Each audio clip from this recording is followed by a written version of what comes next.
So welcome to టీసెట్. ఈరోజు ప్రణాళికల్లో మనము మిగతా అంశాలు ఏవైతే ఉన్నాయో అంటే సెకండ్ 5 ఇయర్ ప్లాన్ నుంచి డిస్కస్ చేసుకుందాం. సో సెకండ్ 5 ఇయర్ ప్లాన్ మనకి రెండవ పంచవర్ష ప్రణాళిక కాలం. ఈ రెండవ పంచవర్ష ప్రణాళిక కాలం మనకు 1956 నుంచి 61 వరకు. సో దీనికి అధ్యక్షుడు కూడా సో అప్పుడు యూజువల్గా మీరు దీనికి సంబంధించి గుర్తుపెట్టుకోవాలి అంటే సో మనకు ఒక 2-3 పంచవర్ష ప్రణాళిక సమయం వరకు అంతా కూడా మనకు కాంగ్రెస్ గవర్నమెంటే ఉందండి. సో కాంగ్రెస్ గవర్నమెంటే ఉంది కాబట్టి సో ఈ అధ్యక్షుడు మనకు ఆల్మోస్ట్ ఆయన మరణించే వరకు ఆయనే ఉంటాడు. ఓకే, సో దాన్ని గుర్తుపెట్టుకోండి. సో ఈ రెండవ పంచవర్ష ప్రణాళికానికి సంఘానికి అధ్యక్షుడు నెహ్రూ. సో ఇక్కడ ఉపాధ్యక్షుడు విటి కృష్ణమాచారి. ఈయన ఇంపార్టెంట్ అండి, చాలా ఇంపార్టెంట్ ఈయన. ఓకే, ఉపాధ్యక్షుడి నుంచి మీకు ఒకవేళ ప్రణాళికకు సంబంధించి ఏదైనా క్వశ్చన్ వస్తే అది ఉపాధ్యక్షుడి నుంచే వస్తుంది. లేదు అంటే సో రూపకర్త ఎవరు అంటే మహల్నోబిస్ అండి. ఓకే, సో దీని యొక్క వృద్ధి రేటు లక్ష్యము 4.5%. సో సాధించిన లక్ష్యం ఎంత అంటే 4.3%. సో అనుకున్న లక్ష్యానికంటే ఇది తక్కువగానే సాధించిందండి. ఓకే, సో రెండవ పంచవర్ష ప్రణాళిక. సో ఇక్కడ మహల్నోబిస్ వ్యూహం ప్రకారం సో ఏదైనా యూజువల్గా ఏంటి అంటే సో భారతదేశంలో మొదటి పంచవర్ష ప్రణాళిక కాలంలో మనకు వ్యవసాయ రంగానికి అధిక ప్రాధాన్యతనిచ్చారు. Okay sir. ఓకే, సో మనకు 3 రంగాలు ఉంటాయి కదా. సో వ్యవసాయం తర్వాత పారిశ్రామిక సేవా రంగాలు. వ్యవసాయానికి ప్రాధాన్యతనిచ్చిళ్ళు. సో రెండో ప్రణాళిక మనకు పరిశ్రమల పైన పెట్టుబడులు పెడదాము అని చెప్పేసి అనుకున్నారు. పరిశ్రమల పైన పెట్టుబడులు పెడదామని భారీ మొత్తంలో పరిశ్రమల పైన పెట్టుబడులు పెడదాము అని చెప్పేసి అనుకున్నారు. సో అనుకొని పెట్టుబడులు పెట్టారు. సో ఈ రెండవ పంచవర్ష ప్రణాళిక కాలంలో మనకు ఏర్పాటు చేయబడిన పరిశ్రమలను కనుక తీసుకుంటే ఒకటి రూర్కెలా స్టీల్ ప్లాంట్ ఒడిస్సా, ఇంకొకటి Bhilai steel plant Chhattisgarh, next Durgapur steel plant west Bengal. ఈ మూడింటిని దీంట్లో భాగంగా ఏర్పాటు చేయడం జరిగింది. ఇక్కడ నుంచి మొన్న రీసెంట్గా జరిగిన గ్రూప్ 1 ఎగ్జామ్లో క్వశ్చన్ అడిగిండు. సో అంతకుముందు నెంబర్ ఆఫ్ టైమ్స్ ఈ పాయింట్ నుంచి క్వశ్చన్ అడిగిండండి. ఏ విధంగా అడుగుతాడు దీన్ని అంటే మనకి ఈ రూర్కెలా స్టీల్ ప్లాంట్ ఒకవైపు ఏమో స్టీల్ ప్లాంట్స్ ఇస్తాడు, ఒకవైపు ప్రదేశాలు రాష్ట్రాలు లేదంటే స్టీల్ ప్లాంట్ సో ఏదైతే స్టీల్ ప్లాంట్ ఉందో ఆ పేర్లు ఇస్తాడు, ఇంకోవైపు రాష్ట్రాలు ఇస్తాడండి, ఇంకోవైపు రాష్ట్రాలు ఇస్తాడు. రైట్. సో దీన్ని గుర్తుపెట్టుకోవడానికి యూజువల్గా మనకు సింపుల్గా ఒక కోడ్ ఉంటుందండి, దాన్ని గుర్తుపెట్టుకోండి. సో COW అంటే కౌ, సో కౌ బిరుదు అని చెప్పేసి ఒక కోడ్ ఉంటుంది, దాన్ని గుర్తుపెట్టుకోండి. దీని నుంచి క్వశ్చన్ మిస్ అవ్వకుండా ఉండాలి అంటే ఈ రెండవ ప్రణాళిక నుంచి ఇక్కడ నుంచే క్వశ్చన్ అడుగుతాడు. సో ఇక్కడ C అంటే ఛత్తీస్గఢ్, B అంటే బిలాయ్, ఒడిస్సా రూర్కెలా, వెస్ట్ బెంగాల్ దుర్గాపూర్. ఓకే, ఇక్కడ నుంచి మళ్ళీ ఇంకొకటి ఏంటి అంటే ఇవి అంటే భారతదేశానికి అప్పటికి ఇన్వెస్ట్మెంట్లు మనం అభివృద్ధి చెందిన దేశంగా లేము. మనము సెల్ఫ్ రిలయన్స్ స్వతహాగా పెట్టుబడులు పెట్టుకునేంత పరిస్థితి లేదు. దానికోసమని ఏం చేసిళ్ళు అంటే వీటన్నింటినీ కూడా విదేశీ సహాయంతో ఏర్పాటు చేసిళ్ళండి. విదేశీ సహాయంతో ఏర్పాటు చేసిళ్ళు. మీకు దుర్గాపూర్ ఇనుము ఉక్కు కర్మాగారాన్ని బ్రిటన్ సహాయంతో ఇంగ్లాండ్ సహాయంతో ఏర్పాటు చేసిళ్ళు. ఓకే, సో ఇక్కడ రూర్కెలా ఇనుము ఉక్కు కర్మాగారాన్ని పశ్చిమ జర్మనీ సహాయంతో ఏర్పాటు చేసిళ్ళు. ఇది ఇంపార్టెంట్ అండి, దేశాలు కూడా ఇంపార్టెంట్. జర్మనీ సహాయంతో ఏర్పాటు చేసిళ్ళు. సో బిలాయ్ ఇనుము ఉక్కు కర్మాగారాన్ని మనకు USSR యూజువల్గా రష్యా అని చెప్పేసి అంటాం. అప్పటికి ఇంటిగ్రేషన్ అనేది జరగలేదు కాబట్టి so USSR Soviet Russia so దాని సహాయంతో ఏర్పాటు చేయడం జరిగిందండి.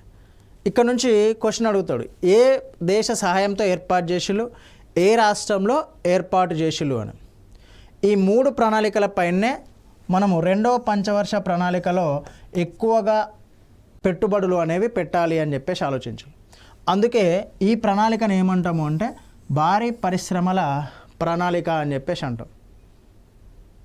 ఓకే, ఇది సక్సెస్ ఆ ఫెయిల్యూర్ అంటే కొంత అంటే ఎక్కువ మొత్తంలో ఫెయిల్యూర్ అవ్వలేదు, బట్ సో ఆల్మోస్ట్ అనుకున్న టార్గెట్ని ఆల్మోస్ట్ రీచ్ అయింది. 4.5% అనుకుంటే 4.3 అన్నది. ఓకే, సో దీన్ని నెక్స్ట్ ఆ భారీ పరిశ్రమలని లింక్ చేస్తూ క్వశ్చన్ అడుగుతాడండి. భారీ పరిశ్రమల ప్రణాళిక అని చెప్పేసి దాన్ని రూపొందించింది ఎవరు అని చెప్పేసి మహల్నోబిస్. ఓకే, 2వ పంచవర్ష ప్రణాళిక కాలాన్ని రూపొందించింది ఎవరు, భారీ పరిశ్రమల ప్రణాళికను రూపొందించింది ఎవరు, ఇలాంటి క్వశ్చన్లు ఇక్కడ నుంచి రావడానికి అవకాశం ఉంటుంది. ప్రీవియస్ క్వశ్చన్స్ అన్నీ కూడా దీంట్లో నుంచే వచ్చినాయి. అందుకే ఇది మోస్ట్ ఇంపార్టెంట్ ప్రణాళిక అండి. ఓకే, సో దీని తర్వాత మనకు 3వ పంచవర్ష ప్రణాళిక కాలం అండి. 3వ పంచవర్ష ప్రణాళిక కాలము 1961 నుంచి 66 వరకు. ఈ 1961-66 సమయంలో మనకు 3వ పంచవర్ష ప్రణాళిక కాలం. సో దీనికి ఉపాధ్యక్షులుగా 2 ఉంటారు, అది ఇంపార్టెంట్. మీకు ఈ 3వ పంచవర్ష ప్రణాళిక కాలానికి సంబంధించి క్వశ్చన్ ఏ విధంగా అడుగుతాడు అంటే సేమ్ ఇదే క్వశ్చన్ ఇస్తాడు. దీంట్లో ఉపాధ్యక్షుడు అని చెప్పేసి సీఎం త్రివేది అని చెప్పేసి A option, so Ashok Mehta అని చెప్పేసి B option, so C option both అని ఇవ్వచ్చండి. సో ఇలా ఇచ్చినప్పుడు మ్యాక్సిమం మనం ఇప్పటిదాకా అధ్యక్షుడు ఉపాధ్యక్షులు ఒక్కొక్కరిని చూసినాం, బట్ 3వ పంచవర్ష ప్రణాళిక కాలానికి మాత్రం 2 చూసినాం. కాబట్టి సో దీన్ని మనం గుర్తుపెట్టుకొని ఎగ్జామ్లో పర్ఫెక్ట్గా ఆన్సర్ చేయాలి. 2 సీఎం త్రివేది మరియు అశోక్ మెహతా. సో ప్రణాళిక వ్యూహం, సో హారెట్ డోమర్ విధానము. సో దీని రూపకర్త ఎవరు అంటే సుఖమయ్ చక్రవర్తి.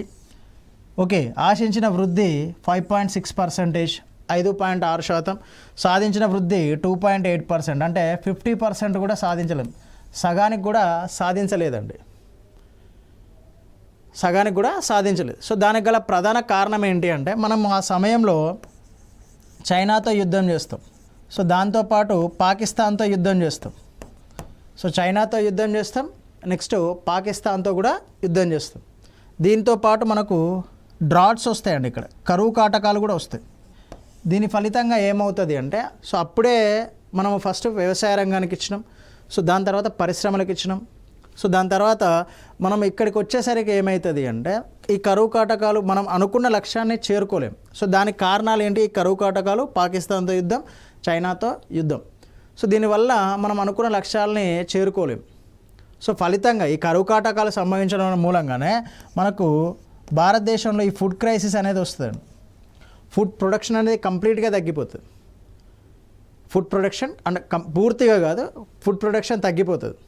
ఫలితంగా మనం ఏం చేస్తాము, సో ఈ డెవలప్డ్ నేషన్స్ ఏవైతే ఉన్నాయో వాటి నుంచి మనం దిగుమతి చేసుకుంటూ ఉంటామండి. ఓకే, సో ఇదే సమయంలో మనకు ఈ సమయంలోనే సో నూతన వ్యవసాయ విధానము అనేది మనం భారతదేశంలో ప్రవేశపెట్టడం జరుగుతుంది. ఓకే, సో ఇక్కడ సాధించిన వృద్ధి ఎంత? 2.8%. ఇది విఫలమవడానికి గల కారణాలు. ఓకే, సో విఫలమవడానికి గల కారణాలు ఏంటి అంటే ఏవైతే మనం ఇందాక చర్చించినామో అవే కారణాలు. సో దాంతోపాటు 1966-69 మధ్యలో యాక్చువల్గా ఏంటి 1961 నుంచి 66 వరకు మనకు 3వ పంచవర్ష ప్రణాళిక కాలం. ఇది అయిపోయిన తర్వాత ఇది ఫెయిల్యూర్ అయింది కాబట్టి సో దాన్ని 5 years ప్లాన్ని కాస్త 5 సంవత్సరాల ప్రణాళికలను కాస్త మనము వార్షిక ప్రణాళికలుగా మార్చడం జరిగింది. ఏవైతే ఈ ప్లాన్స్ ఉన్నాయో సో వాటిని వార్షిక ప్రణాళికలుగా మార్చడం జరిగింది 1966 నుంచి 69 వరకు. సో సంవత్సరానికి మళ్ళీ సేమ్ లక్ష్యాన్ని ఏర్పాటు చేసుకోవడం, రైట్. సో మళ్ళీ వృద్ధి రేటు లక్ష్యాన్ని ఏర్పాటు చేసుకోవడం, దీన్ని సాధించడం. సో ఈ విధంగానే మనకు రూపొందించుకోవడం జరిగింది. ఓకే, సో దీంట్లో భాగంగానే మనం ఏం చేసినాము అంటే సో ఇక్కడనే మనము 1966 ఆ సమయంలోనే కరువు కాటకాలు సంభవించినాయి కదా అండి. ఆ సమయంలోనే భారతదేశంలో మనము ఈ హరిత విప్లవము అనే భావనని ప్రవేశపెట్టుకున్నామండి. ఎందుకు అంటే మనం యాక్చువల్గా ఫుడ్ ప్రొడక్షన్ అనేది మన దగ్గర తక్కువగా ఉంది. ఫుడ్ ప్రొడక్షన్ అనేది తక్కువగా ఉంది కాబట్టి ఫుడ్ ప్రొడక్షన్ ఇంక్రీజ్ చేయాలి. ఏ విధంగా? దీంట్లో భాగంగా ఎలా? ఇక్కడ హై ఈల్డ్ వెరైటీస్ ఏవైతే సీడ్స్ ఉన్నాయో అధిక దిగుబడినిచ్చే సీడ్స్ని ఉపయోగించాలి. సో నీటిపారుదల సౌకర్యాలు కల్పించాలి. ఓకే. సో క్రిమి సంహారకాలను ఎక్కువగా ఉపయోగించుకోవాలి, రసాయనాలను. సో వాటిని ఉపయోగించి మనం దిగుబడి సాధించాలి అని చెప్పేసి ఈ టైంలోనే మనం దీన్ని ప్రవేశపెట్టడం జరిగిందండి. ఓకే. సో దానివల్ల తర్వాత ఇంపాక్ట్ అనేది డిఫరెంట్గా ఉంది. ఆదాయ అసమానతలు ఏర్పడ్డాయి, ప్రాంతీయ అసమానతలు ఏర్పడ్డాయి, అదంతా సెకండరీ థింగ్. సో బట్ మీకు ఇక్కడ గుర్తుపెట్టుకోవాల్సింది ఏంటి? సో ఇది ఎందుకు వైఫల్యం చెందింది అనేది గుర్తుపెట్టుకోవాలి. సో దాని తర్వాత మనం ఏం చేసినామో అనేది కూడా గుర్తుపెట్టుకోవాలి. ఓకే. సో ఇక్కడ అత్యంత దీన్ని బేస్ చేసుకొని క్వశ్చన్స్ అడగడానికి అత్యంత విఫల ప్రణాళిక అని చెప్పేసి దేన్ని పిలుస్తారు అంటాడు. ఫెయిల్యూర్ ప్లాన్ అని చెప్పేసి, రైట్. సో ఇది విఫలం అవడానికి కారణం. సో దీంట్లోనే మనకు ఈ పిఎం ఫ్లక్చుయేషన్స్ అనేవి ఉంటాయి, మారుస్తూ ఉంటారు. ఇవన్నీ కూడా మనకు కారణాలుగా ఉండి సో 5 year ప్లాన్ అనేది మనకు వైఫల్యం చెందిందిగా పేర్కొంటాం మనం. ఓకే. సో దీంట్లో నెక్స్ట్ 5 year ప్లాన్ ఏంటి అంటే, సో మనం 1966 నుంచి 69 వరకు వార్షిక ప్రణాళికలను ప్రవేశపెట్టినాం. ఈ ఇయర్ అనేది ఇంపార్టెంట్, మనకి చాలా ఇంపార్టెంట్ అండి. ఎందుకు అంటే ఇక్కడ నుంచి క్వశ్చన్ బేస్ చేసుకొని అడిగినప్పుడు వార్షిక ప్రణాళికలను భారతదేశంలో ఎప్పుడు ప్రవేశపెట్టారు అని చెప్పేసి అడుగుతాడు. లేదంటే ఏ ప్రణాళిక తర్వాత ప్రవేశపెట్టారు అని చెప్పేసి అడుగుతాడు. ఇది చాలా ఇంపార్టెంట్, రైట్. సో 3వ పంచవర్ష ప్రణాళిక ఏదైతే ఉందో సో దాని తర్వాత ప్రవేశపెట్టినాం. ఈ ఇయర్ కూడా ఇంపార్టెంట్. ఓకే. సో క్రింది వాణిలో వార్షిక ప్రణాళికలకు సంబంధించి సంవత్సరాలు పేర్కొనండి అంటాడు. Okay, right. సో 51 నుంచి 56, 56 నుంచి 61, 66 నుంచి 69, 61 నుంచి 65. సో ఈ విధంగా ఇస్తాడండి, రైట్. సో ఇలా ఆప్షన్స్ అయినా ఇవ్వచ్చు, లేదంటే డైరెక్ట్గా 1 year గ్యాప్ ఇచ్చుకుంటూ ఇవ్వచ్చు. ఓకే. ఇక్కడ నుంచి క్వశ్చన్ అడిగితే ఈ విధంగా అడుగుతాడు వార్షిక ప్రణాళికలకు సంబంధించి. ఇది చాలాసార్లు ఎగ్జామ్లో అడిగిన క్వశ్చన్. వార్షిక ప్రణాళికలు అనేవి భారతదేశంలో ఏ ప్రణాళిక తర్వాత ప్రవేశపెట్టిలో ఏ ఇయర్లో వార్షిక ప్రణాళికలు ఉన్నాయి అని చెప్పేసి. ఓకే. సో దాని తర్వాత మనకు 4th 5 year ప్లాన్ వచ్చింది. వార్షిక ప్రణాళిక అనంతరం మళ్ళీ భారతదేశ ప్రభుత్వం సో 5 year ప్లాన్ని ప్రవేశపెట్టడం జరిగింది. సో 1969, 74. ఓకే. సో చైర్మన్గా ఎవరున్నారు అంటే అప్పుడు ఎవరైతే ప్రధానమంత్రి ఉంటారో వాళ్ళే చైర్మన్గా ఉంటారు. So vice chairman DR Gadgil. So ఇప్పటిదాకా నమూనాలు రూపకర్తలు చూసినాం కదా. సో దాంట్లో భాగంగా ఇది కూడా ఇంపార్టెంట్ అన్నాను. అశోక రుద్ర నమూనా. ఎవరి నమూనా అంటే అశోక రుద్ర నమూనా. సో వృద్ధి రేటు లక్ష్యము 5.7% అండి. 5 నుంచి 5.7, 5.7%. కానీ సాధించింది ఎంత అంటే 3.3%. ఇది కూడా మనం ఎక్కువగా సక్సెస్ సాధించలేదు. సో మనం అనుకున్న లక్ష్యానికంటే ఎక్కువ సాధించిన ప్రణాళికలు చాలా తక్కువగా ఉంటాయి. దాంట్లో మొదటి ప్రణాళిక. ఓకే. సో దీనికి సంబంధించి మనకు ప్రోగ్రామ్స్ కనుక తీసుకుంటే దీని యొక్క లక్ష్యాలు అనేవి ప్రతి ఎగ్జామ్లో అడుగుతాడండి. ఓకే.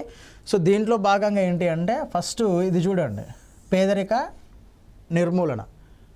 యూజువల్గా ఏంటి అంటే పావర్టీ ఎరాడికేషన్ అనేది చాలామంది మిస్టేక్ చేసేది ఏంటి అంటే 5th 5 year ప్లాన్ నుంచి స్టార్ట్ చేసిళ్ళు అనుకుంటాడు. కానీ పేదరిక నిర్మూలన మనకు లక్ష్యంగా పెట్టుకున్న ప్రణాళిక ఏది అంటే 4th. ఇది ఇంపార్టెంట్ మనకి. 4th 5 year ప్లాన్ అనేది పేదరిక నిర్మూలన, సోషల్ జస్టిస్, సాంఘిక న్యాయం అండి.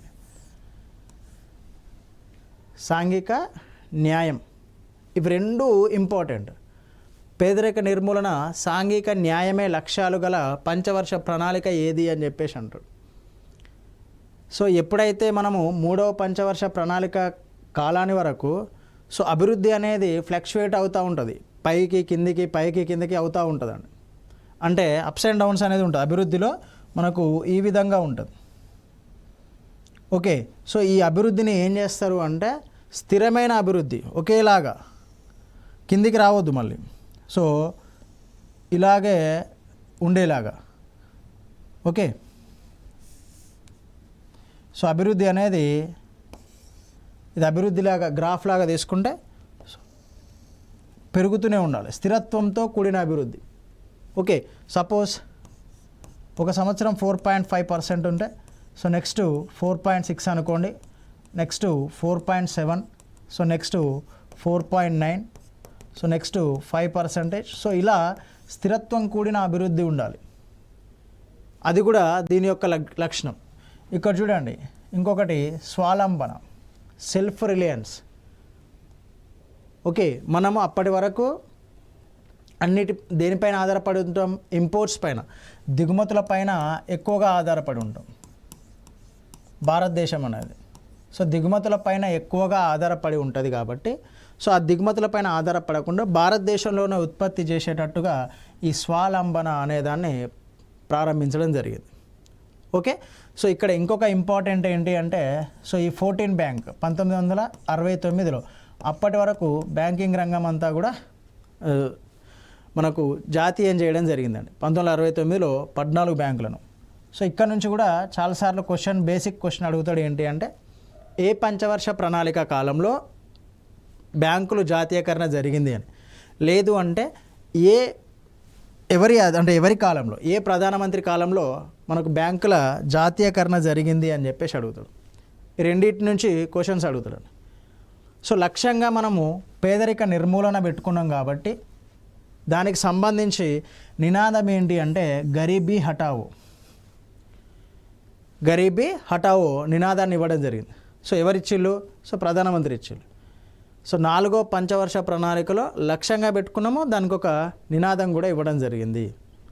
ఓకే, ఇది చాలా ఇంపార్టెంట్. ఆల్మోస్ట్ అందరూ ఏంటి అంటే 5th 5-year ప్లాన్ నుంచి పేదరికం పైన ఎక్కువ ఫోకస్ చేసినాం. 5th 5-year ప్లాన్లో కూడా ఫోకస్ చేస్తాం, బట్ సో మనం ఎక్కడి నుంచి స్టార్ట్ చేసినాము అంటే 4th 5-year ప్లాన్ నుంచి మనం స్టార్ట్ చేయడం జరిగిందండి. సో అందరికీ న్యాయం కూడా ఇక్కడ ఇంపార్టెంట్, సాంఘిక న్యాయం, సోషల్ జస్టిస్ అనేది కూడా మనం 4th 5-year ప్లాన్లో చూడడం జరుగుతుంది. సో దీంట్లో భాగంగా మనకు ఏర్పాటు చేసింది ఏంటి అంటే drought prone area programme, DPAP అంటారు దీన్ని. సో ఏవైతే కరువు పీడిత ప్రాంతాలు ఉంటాయో సో ఆ కరువు పీడిత ప్రాంతాల పైన ఎక్కువగా దృష్టి సారించడానికి ఏర్పాటు చేసింది డ్రాట్ ప్రోన్ ఏరియా ప్రోగ్రామ్. దాంతోపాటు కమాండ్ ఏరియా డెవలప్మెంట్ ప్రోగ్రామ్, అంటే ఈ నీటిపారుదల సౌకర్యాలు పెంచడానికి మనకు ప్రాజెక్టులు నిర్మించాలి, చెరువులు నిర్మించాలి, కాలువలు నిర్మించాలి. సో దీంట్లో భాగంగా ఏర్పాటు చేసింది అంటే చేపట్టిన పథకం ఏది అంటే అప్పుడు ఉన్న government command area development programme. ఇది కూడా అడుగుతాడండి, CADP, రైట్. సో వీటి ఫుల్ నేమ్స్ అయినా అడగవచ్చు, లేదు అంటే ఈ 2 పథకాలు ఇచ్చి అవి ఏ పంచవర్ష ప్రణాళిక కాలంలో మనకు ప్రారంభమైనవి అని చెప్పేసి అయినా అడగడానికి ఆస్కారం ఉంటుంది, రైట్. సో నెక్స్ట్ 5వ పంచవర్ష ప్రణాళిక కాలం. సో ఇది ఎప్పటి నుంచి ఎప్పటి వరకు అంటే 1974 నుంచి 78 వరకు. ఓకే, సో 4 years ఉంటుంది. దీనికి చైర్మన్గా ఎవరు ఉంటారు అంటే ఇందిరాగాంధీ గారు ఉంటారు. సో ఉపాధ్యక్షుడు PN Haksar, రూపకర్త DP ఇత్తర్, right. So ఇక్కడ ఆశించిన వృద్ధి రేటు ఎంత అంటే 5.5%. ఆశించిన వృద్ధి రేటు మనం టార్గెట్గా ఎంత పెట్టుకున్నామంటే 5.5%. సో దాన్ని తర్వాత తగ్గించిళ్ళు. సో 4.1% అండి, 4.4% తగ్గించిళ్ళు. అయినా కూడా మనము 4.8% సాధించినాం. ఇది కొంతవరకు సక్సెస్ అనే చెప్పాలి. సో తగ్గించిన తర్వాత మనం అనుకున్న లక్ష్యాన్ని రీచ్ అయినాం కాబట్టి సో ఆ లక్ష్యాన్ని సక్సెస్ఫుల్ ప్రణాళికగా పేర్కొంటారు. మరీ వరెస్ట్ సినారియో కాదు, సో కొంతవరకు సక్సెస్ సాధించినాం కాబట్టి సక్సెస్ఫుల్ ప్రణాళికలుగానే పేర్కొంటారు. దీంట్లో భాగంగా సో దీని యొక్క ఇంపార్టెంట్ ఏంటి, దీని యొక్క లక్ష్యాలు ఏంటి అంటే ఆర్థిక సామాజిక న్యాయం. ఓకే, సో అందరికీ మీకు చూడండి అంటే ఈ economical and social justice. So దాంట్లో భాగంగానే మనం ఇంకొకటి ఏర్పాటు చేసినాం ఏంటి అంటే ప్రజా పంపిణీ వ్యవస్థ, పీడిఎస్, పబ్లిక్ డిస్ట్రిబ్యూషన్ సిస్టమ్ని కూడా అభివృద్ధిలోకి తీసుకురావడాన్ని లక్ష్యంగా పెట్టుకున్నారు ఇక్కడ. రైట్, ఈ 4th 5-year ప్లాన్ ఒకటి, 5th 5-year ప్లాన్ ఒకటి మనకు ఇంపార్టెంట్ అండి. నేను దీంట్లో కూడా పేదరికం అది ఉంటుంది, బట్ అది నేను ఎక్కువగా స్ట్రెచ్ చేయట్లేదు. దానికి గల కారణం ఏంటి అంటే కన్ఫ్యూజ్ అవుతారనే ఉద్దేశంతో. Okay, so 4th 5-year plan నుంచి మనకు పేదరిక నిర్మూలన అనే ప్రోగ్రామ్స్ స్టార్ట్ అవుతూ ఉంటాయి. సో 5th 6th అది కంటిన్యూ అవుతూ ఉంటాయి. ఓకేనా, సో దీని యొక్క లక్ష్యాలు ఇవి 2. సో మనకు రీచ్ అయినాయా లేదా లక్ష్యాలు అని కనుక తీసుకుంటే, సో దీంట్లో భాగంగా ఈ 5th 5-year ప్లాన్లో భాగంగా food for work. Okay, so మొదటిసారిగా మనకు మహారాష్ట్ర స్టార్ట్ చేసింది. సో పనికి ఆహార పథకం, ఇప్పుడు ఏదైతే ఎంజీ నరేగా అని చెప్పేసి అనుకుంటున్నామో, సో పనికి ఆహార పథకాన్ని ప్రవేశపెట్టిలు. సో దాంతోపాటు ఈ 20 ఫార్ములాస్, సో ఏదైతే 20 సూత్రాల పథకం ఉందో దాన్ని ప్రవేశపెట్టిలు. సో కనీస అవసరాల పథకం, ఏదైతే మనకు ఈ ఫుడ్, వాటర్, సో రోడ్స్ అంటే మౌలిక సదుపాయాలతో పాటు సో ఏవైతే మనం ఒక ఫ్యామిలీ హౌస్ హోల్డ్కి అవసరమైతాయో వాటిని అందించడానికి ప్రభుత్వం ఈ కనీస అవసరాల పథకాన్ని తీసుకురావడం జరిగిందండి. Right, minimum needs support programme అని చెప్పేసి. సో దాంతోపాటు ఈ ఎంప్లాయ్మెంట్ని అప్పటి వరకు నిరుద్యోగుల పైన ఎక్కువగా దృష్టి సారించరు. సో ఈ 5th 5-year ప్లాన్లో ఈ 5th 5-year ప్లాన్లో ఈ అంటే ఎవరైతే నిరుద్యోగులు ఉన్నారో సో వాళ్లకు ఉద్యోగ అవకాశాలు కల్పించడానికి ఈ ట్రైజమ్ అనే ప్రోగ్రామ్ని ఇంప్లిమెంట్ చేయడం జరిగిందండి. సో ఇది ఆల్మోస్ట్ 2-3 టైమ్స్ దీని యొక్క ఫుల్ నేమ్, యాక్రోనేమ్ అనేది ఎగ్జామ్లో అడిగిండు. Okay, so training for rural, ఇక్కడ ఇది చాలా ఇంపార్టెంట్ అండి. అంటే గ్రామీణ ప్రాంతాల్లో ఇది ఎక్కడ ఇంప్లిమెంట్ చేసిళ్ళు అంటే గ్రామీణ ప్రాంతాల్లో ఇంప్లిమెంట్ చేయడం జరిగింది. So rural of youth, okay, and self employment. Okay, ఇవి దీని యొక్క యాక్రోనిమ్తోనే దాన్ని మనము ట్రైజమ్ అని చెప్పేసి పిలుస్తాం. సో గ్రామీణ ప్రాంతాల్లో ఉద్యోగ అవకాశాలు కల్పించడానికి సో ఏర్పాటు చేసిన ప్రోగ్రామ్ ఏది అంటే ఇది. సో దాంతోపాటు ఇక్కడ చూడండి ఇంటిగ్రేటెడ్ రూరల్ డెవలప్మెంట్ ప్రోగ్రామ్, ఇది కూడా ఇంపార్టెంట్ అండి. ఓకే, సో గ్రామీణ ప్రాంతాలకే ఎక్కువ ప్రాధాన్యతనివ్వడం జరిగింది 5th 5-year ప్లాన్లో. అందుకే ఈ 2 ప్రోగ్రాంలు కూడా గ్రామీణ అభివృద్ధి కోసమే తీసుకురావడం జరిగిందండి. మీరు ఇది చూడండి, పనికి ఆహార పథకం, ఇది కూడా గ్రామీణ అవసరాల కోసమే, ఇది కూడా గ్రామీణ అవసరాల కోసం. ఇవన్నీ కూడా 5th 5-year ప్లాన్లో ఏవైతే పథకాలు తీసుకొచ్చినామో, స్కీమ్స్ తీసుకొచ్చినామో సో అవన్నీ కూడా గ్రామీణ స్థాయిలో పోవర్టీని ఎరాడికేట్ చేయడానికి, ఉద్యోగాలను కల్పించడానికి సో దానికోసమే మనము తీసుకురావడం జరిగింది. ఓకే, సో దీని తర్వాత మనకున్న 74 నుంచి 78 అయిపోతుంది. సో అయిపోయిన తర్వాత మనం 78 నుంచి 80 వరకు నిరంతర ప్రణాళికలను ప్రవేశపెడతామండి. రైట్, సో ఇక్కడ దీన్ని ప్రవేశపెట్టిన వ్యక్తి ఇంపార్టెంట్, మన దగ్గర ప్రవేశపెట్టిన వాళ్ళు ఇంపార్టెంట్.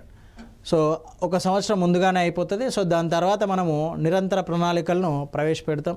సో ఎవరి ప్రతిపాదించలు నిరంతర ప్రణాళికలు అంటే గున్నార్ మిర్దాల్. రైట్, సో ఆ టైంలో మనకు ప్రణాళిక సంఘానికి ఉపాధ్యక్షుడిగా ఉన్న లక్డావాలా, ఇది ఇంపార్టెంట్. రైట్, సో 78లో మనకి ఈ జనతా గవర్నమెంట్ పదవిలోకి వస్తుంది. వచ్చిన తర్వాత వాళ్ళే దీన్ని ప్రవేశపెడతారు. సో ఇక్కడ క్వశ్చన్ అడిగితే గవర్నమెంట్ పేరు కూడా అడుగుతాడు, లేదంటే ప్రధానమంత్రి కూడా అడుగుతాడు. మనం ఇక్కడ ప్రణాళిక సంఘం చైర్మన్గా ఎవరిని పేర్కొంటున్నాము? మొరార్జీ దేశాయిని పేర్కొంటున్నాం.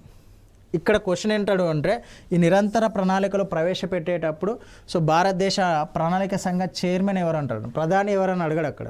సో ప్రధాని అడిగితే మనము అంటే ఈజీగా పెట్టేస్తాము అని చెప్పేసి వాడు ప్రణాళిక సంఘం చైర్మన్ ఎవరు అని అడుగుతాడు, రైట్. లేదు అంటే పేరు కాకుండా ఏ గవర్నమెంట్ ఏ ప్రభుత్వంలో, నేను ఇందాక చెప్పినట్టు కొంతకాలం వరకు కాంగ్రెస్ హయాంలోనే మొత్తం భారతదేశం అంతా ఉంటుంది కాబట్టి మ్యాక్సిమం కాంగ్రెస్ గవర్నమెంటే అని చెప్పేసి అనుకుంటారు.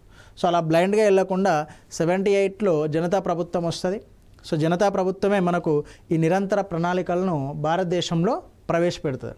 సో దాన్ని అంటే గున్నార్ మిర్దాల్ని ఇన్స్పిరేషన్గా తీసుకొని మనకు భారతదేశంలో ఈ నిరంతర ప్రణాళికలను ప్రవేశపెట్టింది ఎవరు అంటే లక్డవాల్ అండి, రైట్. సో అందుకే ఆయనను భారతదేశంలో నిరంతర ప్రణాళికల రూపకర్త అని చెప్పేసి పిలుస్తాం, నిరంతర ప్రణాళికల రూపకర్త అంటారు, రైట్. సో ఇక్కడ ఇది 5వ పంచవర్ష ప్రణాళికకు సంబంధించి. సో ఇది ఇంపార్టెంట్. ఈ 4th, 5th 5-year ప్లాన్ నుంచే మనకు ఎక్కువ క్వశ్చన్స్ రావడానికి అవకాశం ఉంటుంది. సో నిరంతర ప్రణాళికల తర్వాత మళ్ళీ కాంగ్రెస్ గవర్నమెంట్ అధికారంలోకి వస్తుంది. అంటే 1978 నుంచి. సో ఈ ప్రధానమంత్రుల కాలం, గవర్నమెంట్స్ కాలం గుర్తుపెట్టుకుంటే మీకు ఎప్పుడెప్పుడు వార్షిక ప్రణాళికలు ఎప్పుడు, నిరంతర ప్రణాళికలు ఎప్పుడు అనేది ఈజీగా గుర్తుండడానికి అవకాశం ఉంటుంది. సో 6వ పంచవర్ష ప్రణాళిక కాలము మనకు 1980 నుంచి 85 వరకు. సో మళ్ళీ కాంగ్రెస్ గవర్నమెంట్ వస్తుంది కాబట్టి ప్రణాళిక సంఘం చైర్మన్గా ఇందిరాగాంధీ గారే ఉంటారు, right. So deputy chairman ND Tiwari, right. So ఆశించిన వృద్ధి రేటు లక్ష్యము 5.2%. సో సాధించిన లక్ష్యము 5.7%. సో సక్సెస్ఫుల్ ప్రణాళిక అని చెప్పేసి పేర్కొంటారు. సో ఆశించిన దానికంటే ఎక్కువగానే వృద్ధి సాధించడం కాబట్టి. సో దీంట్లో భాగంగా సో మనకు ఉద్యోగ కల్పన, అన్ఎంప్లాయ్మెంట్ అంటే నిరుద్యోగ నిర్మూలన, సో భారీ పరిశ్రమలకు ప్రాధాన్యత ఇవ్వడం జరిగింది. సో సెకండ్ 5-year ప్లాన్ తర్వాత మళ్ళీ అంత మొత్తంలో పరిశ్రమలకు ప్రాధాన్యతనిచ్చిన ప్రణాళిక ఏది అంటే భారీ పరిశ్రమలు. సో ఇక్కడ చేపట్టిన కార్యక్రమాలు మనకు 14 బ్యాంకుల జాతీయకరణ 1969లో జరుగుతుంది. సో దాని తర్వాత మళ్ళీ 6వ పంచవర్ష ప్రణాళిక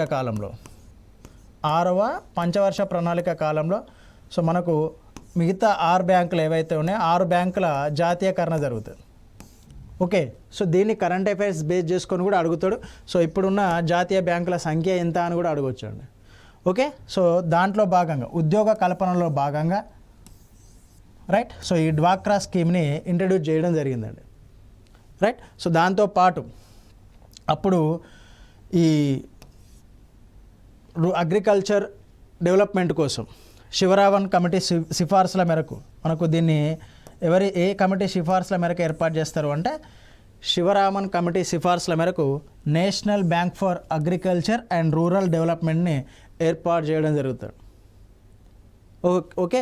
సో నిరుద్యోగ నిర్మూలన జరగాలంటే గ్రామీణ ప్రాంతాల్లో మనకు ఉద్యోగాల కల్పన జరగాలి. సో గ్రామీణ ప్రాంతాల్లో ఈ అగ్రికల్చర్ని డెవలప్ చేయడానికి సో మనకు ఈ national bank for agriculture and rural డెవలప్మెంట్ని శివరామన్ కమిటీ సిఫార్సుల మేరకు ఏర్పాటు చేయడం జరిగింది, ఓకే. సో ఇక్కడ నుంచి మనకు క్వశ్చన్ ఏ విధంగా వస్తుంది అంటే ఫస్ట్ స్టేట్మెంట్ల రూపంలో అడిగితే డైరెక్ట్ ఉద్యోగాల కల్పన, నిరుద్యోగ నిర్మూలన ఏ పంచవర్ష ప్రణాళిక యొక్క లక్ష్యము అంటాడు. లేదు అంటే ఇది అనుకున్న దానికంటే ఎక్కువగా మనకు సక్సెస్ అయింది కాబట్టి ఈ ఆశించిన వృద్ధి రేటు, సాధించిన లక్ష్యము అడుగుతాడు. లేదు అంటే ఈ national bank for agriculture and rural development అనేది అడుగుతాడు. సో మనం ఈరోజు డిస్కస్ చేసిన సెషన్స్లో 4th, 5th, 6th 3 కూడా చాలా చాలా ఇంపార్టెంట్. మీరు ఆ ప్రణాళిక యొక్క లక్ష్యాన్ని గుర్తుపెట్టుకొని ఆ ప్రోగ్రామ్స్ చదివితే చాలా ఈజీగా గుర్తుంటాయండి. సో గరీబీ హఠావో నినాదం చాలాసార్లు అడిగిండు, 20 సూత్రాల పథకం చాలాసార్లు అడిగిండు, నాబార్డ్ యొక్క ఫుల్ నేమ్ చాలాసార్లు అడిగిండు. నెక్స్ట్ 2nd, 3rdకి వచ్చేసరికి భారీ పరిశ్రమల ప్రణాళికని దేన్ని అంటారు అని చెప్పేసి అడిగిండు. నెక్స్ట్ 3rd 5-year ప్లాన్ విఫలం అవ్వడానికి గల కారణాలు అడిగాడు. ఈ రెండింటి మధ్యలో మనకు 2 డిఫరెంట్ ప్రణాళికలు ఉంటాయి. ఒకటేమో వార్షిక ప్రణాళిక, అది మనకు 3వ పంచవర్ష ప్రణాళిక తర్వాత చేసుకున్నాం. నెక్స్ట్ నిరంతర ప్రణాళిక, సో దాన్ని మనము 5వ పంచవర్ష ప్రణాళిక టైం తర్వాత వేసుకున్నాం. సో అక్కడ గవర్నమెంట్స్ కానీ ప్రధానమంత్రులు కానీ అలాంటివన్నీ మనం డిస్కస్ చేయడం జరిగింది. అవి మోస్ట్ ఇంపార్టెంట్, ఎగ్జామ్ ఓరియంటెడ్గా చాలా చాలా ఇంపార్టెంట్ బిట్లు అండి ఇవి. ఓకే, మ్యాచ్ ద ఫాలోయింగ్ అయినా అడగొచ్చు, లేదంటే డైరెక్ట్ స్టేట్మెంట్ల రూపంలో అయినా అడగొచ్చు, రైట్. సో మనము నెక్స్ట్ సెషన్స్లో ప్రణాళికల్లో ఇంకా మిగతా ఏవైతే ప్రణాళికలు ఉన్నాయో వాటిని డిస్కస్ చేసి దాంతోపాటు నీతి ఆయోగ్ను కూడా డిస్కస్ చేయడం జరుగుతుంది. Thank you.